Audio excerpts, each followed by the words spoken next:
all for coming.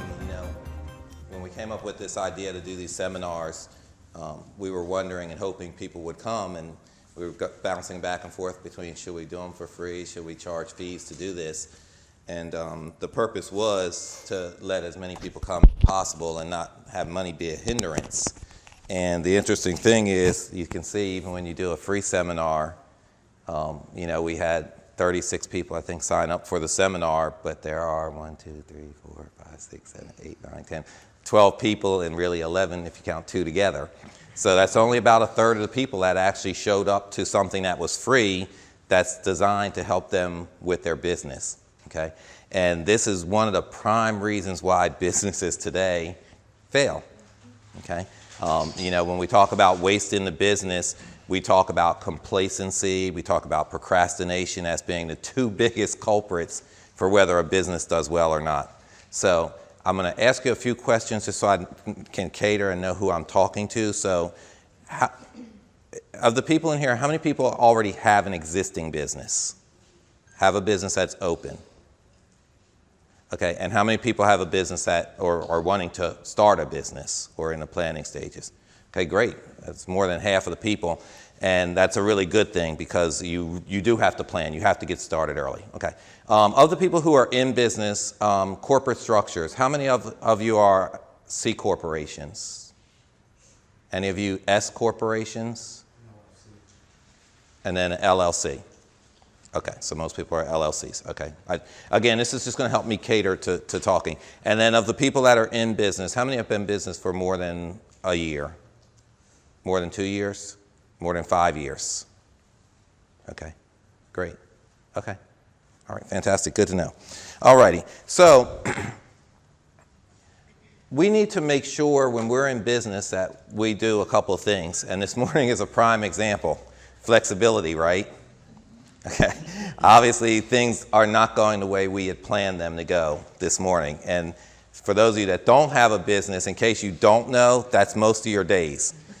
You definitely want to plan out your days, but it doesn't always mean they're going to happen the way you lay them out. So flexibility. Another very important lesson. You all came here today to hear me speak and to talk to you about running your businesses better, right? I'm about to give you a prime example of something. I've been doing this a long time, okay? And, we have mom and pop clients that are 1 or 2 businesses. I'm on a retainer with Microsoft, so Bill can call me and ask me questions throughout the year. So that shows you kind of the range and gamut. And I've got a company like Microsoft that trusts me to come up with solutions for them and to help them out, right? Okay. Sometimes it's easier said than done, but the one thing that makes it easier is being outside of the situation. You're going to learn as a business owner, you can't look at your business the same way because you're too close to it. You're tied to it, you're vested in it, okay? Now, I said I was going to give you the example. We were standing outside that hotel, and I'm going, man, what are we going to do? What are we going to do? And I was like, well, I guess I'll send out an email just letting people know that this is going on. Okay, well, and then when they said they were getting ready to close it or going to close it, I was like, man, I guess we're going to have to postpone. And one of my church members says here that wants to start a business, Mike, said to me, he said, well, you think that hotel next door has a conference room on me? Maybe you could go rent that one. And I said, man, I didn't even think about that. Let me run across there. And they didn't have one available. They didn't have one. But then automatically it made me start thinking, what else is in this area? And I thought, well, Jerry Lane, they're a client of mine. I buy all my vehicles from them. Let me call them and see if they have a space we can use.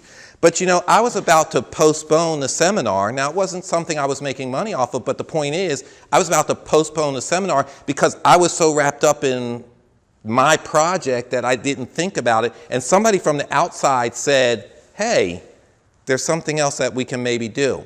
Very important lesson to make sure that in business, you always, always, always seek outside help, okay? You don't want to necessarily listen to everything everybody says. Believe me, you're going to have a lot of people that want to tell you how to run your business and what the best thing is to do.